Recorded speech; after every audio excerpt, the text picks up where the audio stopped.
presented by One Films.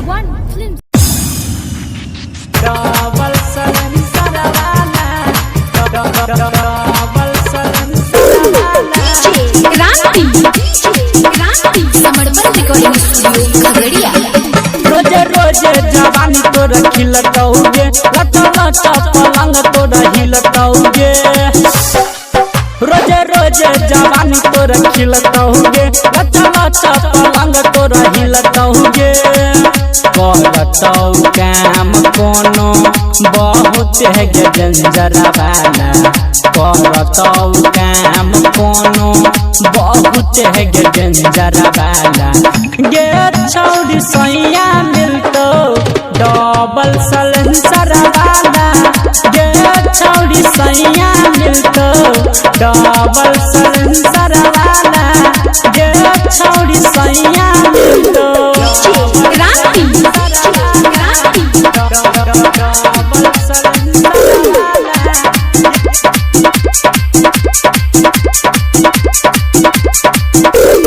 एक number मिलतो राजा गे रात दिन ली है मजा गे हाँ एक नंबर मिलतो राजा गे रात दिन ली है मजा गे गियर बदलतो कट के लाइन गे चेंजरा वाला गियर बदलतो कट के लाइन गे चेंजरा वाला गे छौड़ी सैया मिलतो डबल सलेंसर वाला गे छौड़ी सैया मिलतो डबल सलेंसर वाला गे छौड़ी सैया मिलतो